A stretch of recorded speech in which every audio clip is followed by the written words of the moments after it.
I'm Ruta Shabazi. This is a CBS 4 News special report. The mayor of Fort Lauderdale, Dean Trantalis, is holding a press conference right now. Let's listen in. Good afternoon, everybody. My name is Dean Trantalis, the mayor of the city of Fort Lauderdale. I want to also introduce my colleagues who are here with me today, Commissioner Ben Sorensen and Commissioner Heather Morales. Thank you for joining us here today. Also, the CEO of the Greater Fort Lauderdale Chamber of Commerce, Dan Lindbley, our city manager, Chris Lauderbloom, and our city attorney, Alan Valleau. Thank you all for being here today because we are here to talk about COVID-19. And with the number of cases of COVID-19 continuing to rise rapidly across the state of Florida, the city of Fort Lauderdale has decided to take additional steps, emergency steps, to attempt to stem the spread of this dreadful disease.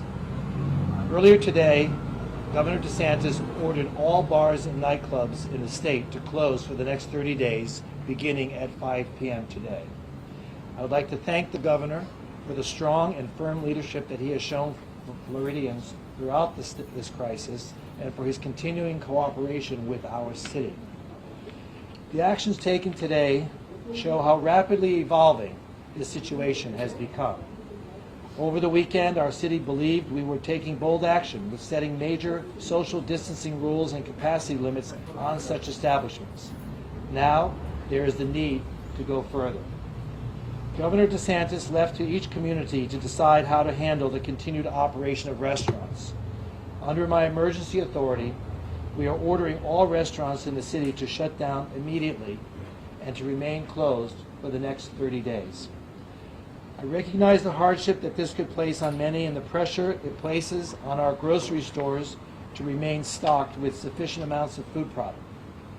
In that light, we are allowing restaurants to continue to offer takeout, drive-through, pickup, and delivery services. I'm told that some establishments are already planning to shift dining room employees over to those areas so that we can minimize the impact on our service industry personnel. Also, we are ordering the closure of other major gathering spots in our community. Gyms, theaters, bowling alleys, dance halls, video arcades, and other similar places will close also for the next 30 days. This also includes entertainment facilities within hotels. Public gatherings of groups of more than 10 people are prohibited. Critical businesses will not be affected by this order. I repeat, critical businesses will not be affected by this order. These include grocery stores, pharmacies, gas stations, banks, doctor's offices, convenience stores, medical supply stores, hardware stores, and automotive repair stores. Social distancing should be exercised at these facilities. Again, while they remain open, we ask that these businesses practice social distancing. The operations of our city government will also be curtailed so we can focus our attention on what will be a growing burden shouldered by our police and fire rescue personnel. This is a time for shared sacrifice as our nation faces one of the greatest crises, a virus that spreads with ease for which there is no standard cure or treatment. I cannot overstate the threat of COVID-19 and the threat that it poses on our community. Developments today illustrate just how dangerous and deadly this virus can be. Because it is with a heavy heart that I must report that 3 elderly residents at assisted living facilities in our city have passed away. Test results have confirmed one was infected with the COVID virus, and we await the results of the other tests. The city is working closely with state and federal agencies to bring the necessary resources to bear and provide all the health care assistance possible. We are relying on the State Department of Health to conduct appropriate testing of other potentially impacted residents. Our concern goes further than the residents and staff of these facilities. On Friday, it was Fort Lauderdale police and fire rescue personnel that assisted with the victims. Several are self-quarantined at this time. So I'd like to thank our residents and visitors for following the emergency rules up to this point. None of this is easy, but our actions are vital to addressing this global health crisis. Closing the public beaches was without precedent for the city, but necessary, and people have adjusted accordingly. I would also like to thank our business community. COVID-19 has struck us at our busiest time of year and will hurt many of our small businesses. I am determined to work with officials at the federal, state, and regional level to find ways that we can assist and to support this recovery. In closing, I urge everyone to follow the prudent and reasoned guidelines being recommended by health professionals. If you feel sick, stay home. If your children are sick, keep them home. If someone in your household tests positive, keep the entire household home. If you are an older person, try to limit your trips outside the home and contact with other people. You are most at risk, and you cannot tell who may or may not be a carrier. People with compromised immune systems should follow the same advice. Even healthy people should take precautions. We are all at risk, everybody. Do your part not to become infected and become a carrier of the virus. Work from home if possible and avoid public gatherings of no more than 10 people. Keep travel and shopping to a minimum. And for everyone, please practice good hygiene. Together, we will overcome this challenge. Our community and our nation are strong and resilient. Let's all do our part in this effort to stamp out this virus in the coming days and weeks. Thank you, everybody. Mayor, can you clarify the number of deaths and where it happens? There are 3 confirmed deaths, 1 confirmed through the COVID-19, and the tests are still, we're still waiting results with regard to the other 2. And they were at nursing facilities within our city. Same, all 3 in the same or No. separate? Different ones. Can you tell us the names of those? It hasn't been confirmed with us what those names are. Are there 3 separate facilities, or is it 2 separate facilities just 2 separate facilities? that we are aware of. And this situation is changing every hour. So Mayor, it's suspected that these 3 deaths are possibly, the one is confirmed, but the other 2 are suspected? yes, to suspected. be Yes, COVID-19? exactly. Do you know how they got the virus? No, we don't. That's the scary Do part. you know their medical history? Each one had different medical history, and each one had different showed different levels of symptoms. The emergency responders, how many responded and how many are under self-quarantine? I'm going to leave that question up to our city managers. Would you like to respond to Yeah, this? so in an abundance of caution at this point, we've had all of those that could have come in contact, potentially in contact with the transports to self-quarantine. That's 5 firefighters and 1 police officer. How does that impact emergency response and the possible domino effect? Sure. I mean, anytime we start to lose staff that has the potential for an effect on response, it would not have affected response at this point with those numbers. We've seen cities across the nation lose, in self-isolate or quarantine some of their public safety staff. That's why it's very important that we continue to encourage the use of proper protective equipment as these first responders interact with patients that might display the symptoms of COVID-19. But yeah, we will watch that in the coming days because we obviously have to continue to provide first response. Have those 6 been tested? I'm sorry. Have the 6 been tested, the 5 firefighters and the police officers? Certainly that'll be something that we work with the Department of Health on. I'm not at a spot that I really want to talk about medical information publicly with respect to their health, but we'll do the right thing. Do you know how many deaths were at Atria, the one that's been widely reported? So what's been reported to us is that there's 2 different facilities, and again, out of talking about health information, I'd rather that information come from the Department of Health, but I don't want you to think it was 3 or 4 or 1 or 2. I do believe it was 2 facilities, and as the mayor alluded to, we have 3 deaths, but at this point 1 that is linked to COVID-19. Is the one that's linked to COVID the Atria, that confirmed link? Yes. But you can't tell us if there's a second death at that same facility, or if there's 2 deaths in the other facility? I'd rather not right now. As soon as we know, we'll be happy to. This information, as you all know, once it's out, and I want to make sure that through all this, we have to make sure that factual information is out because we don't want the public wondering. Is there any guidance? I haven't actually heard any municipality discuss yet daycares or child care centers. What's the guidance for them? Are they to remain open, shut down? We have not given any instruction with regard to that. We asked that if they are going to stay open, that they practice social distancing and the hygiene practices that we've described. again and again.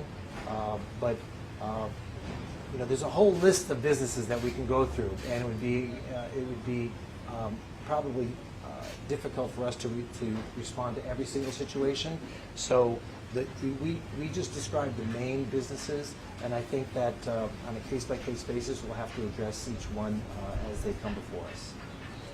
Mayor, you talked about the decision to close restaurants for 30 days, and you said that you're going to try to work with federal partners to try to support them. I mean, this is a tremendous impact. There's a tremendous impact on everybody, and the business owners, the owners of the restaurants, many of whom came to us and applauded our initiative. And we've been speaking with our federal authorities. I just got off the phone with Congressman Ted Deutsch and discussed with him what programs the federal government now is going to enact to provide financial assistance for those people that are now unemployed. How are they going to implement and facilitate a fast-paced unemployment package for those folks who are now unemployed and get compensation? So, like I said, we are working hand in hand with federal as well as state authorities to try to provide relief for those workers that are going to be put out of work for the next 30 days. So to confirm, 5 o'clock, bars and dining in restaurants is done? All in premises, on premises dining, we are asking that they close down by 5 p.m. today, and takeout and delivery services are going to be permitted. And how are you going to enforce that? We're going to do our best, and we're hoping that people cooperate, because this is a community issue, and it's not for anyone to try to get out from under the rules. There's a reason why these rules are being put in place, and it's to protect themselves as well as everyone around them. So we're going to do our best. We have law enforcement, but this isn't about, you know, going down and beating everyone's head with trying to get them to comply. Come on. Everyone in this community is responsible for their own actions and how they're going to impact everybody else. So we're asking, you know, a lot of personal compliance on everyone's part to make this work for everybody. Are there any fines if anyone gets caught not following the law? Are there any fines? There are fines, and we have not yet established those. I don't think we've established fines or penalties yet. Well, yeah, let me see if I can take a stab at that, Yeah. because we're not going to, you know, this isn't about a fine event. This is about a public health event. And so, you know, we're going to work with our restaurants. We've had great cooperation in the last couple days as we've implemented some of these regulations at the beach. If we get to talking about fines later, we'll worry about that. But look, this is about doing the right thing, and we're going to continue to work with the restaurants so that the impact is as little as possible, but that we can, so that we can get this done. Have gyms, bars, and these restaurants already been notified, or is this the first time they're hearing about this? This would be the mayor's public declaration, and we'll go into a notice environment right after this. I'm sorry, to go back about the nursing facilities, are they being aggressively cleaned where the one person tested positive? Or the We understand they are undergoing rapid sanitation right now. They realize that they have a crisis on their hands, and so it is our understanding that they are really in a proactive stage right now. Are other people being monitored in those same facilities? There's Everybody, two, right? everybody is being monitored and quarantined in that facility. Is there one or two? There are 2 facilities that we're aware of. Dan, do you want to comment on the business community and the impact this is having, and what you're hearing from the business community with regard to the measures that we are implementing this afternoon? Sure. Dan Limblade, President and CEO of the Greater Fort Lauderdale Chamber of Commerce. Our business community applauds the mayor and his leadership, the decisions that he's making, the bold initiatives that he has declared today. All the restaurants are activating right now and trying to assess what they're going to do. Obviously, these are difficult decisions that have to be made, but we've already looked at other ways that they can redirect their services, whether it be through drive-through or through feeding, through United Way and things that we do with our not-for-profit communities out there. So we're looking at being creative and innovative in how we approach this to the best we can. As you all know, I asked Congress through the Chamber at our roundtable with Congresswoman Wasserman Schultz and Congressman Deutsch a couple weeks ago for emergency appropriations. That's working its way through the U.S. Senate right now. The governor's already announced appropriations as well that will be available. We have SBA loans at no interest available to our companies. And when the mayor executes an emergency order, that automatically puts these businesses in a position where that they can access this funding, and they can also use their insurance policies that they have to also recover losses. So as it is a very difficult time for us as we try to contain this virus, we're doing everything we can, and we support the mayor and the commissioners and the city manager in all their efforts that they're taking today. Thank you, Dan. Can you guys talk about the response of these two ALFs? What health measures are in place? Are they going to be quarantined? We don't want a situation like we're seeing in Washington soon. You want to respond to Yeah, that? let me see if I can take that, because I don't know that we're necessarily the right group to be able to answer that specifically. You know, the Department of Health is the one leading there. They've been engaged and working with the ALFs. I can tell you there is not a mandatory forced quarantine at those locations, but that the patients that the people that have come in proximity to the patients that have been transported certainly watch for symptoms. But we're heavily relying on the state's Department of Health as the lead agency to work with the ALFs. Why are you releasing the name of one of the facilities in question and not the other? Because I just don't know it. And so I just don't have it to roll off my tongue. Any other questions? Are you able to confirm the COVID death as Richard Curry? I cannot. I don't have any. Any other questions? You know, I know this is St. Patrick's Day, and this is not the best time to be closing bars. And, you know, but all humor aside, this is a very serious crisis within our community. And we're asking all the business establishments and its patrons to really try to work together to make a success of this. We need to not just flatten that curve that everyone talks about, but we need to eradicate the virus from Fort Lauderdale, Broward County, and the state of Florida as soon as the better. So, you know, let's all work together and let's see if we can make this happen. Thank you, everybody. Thank you.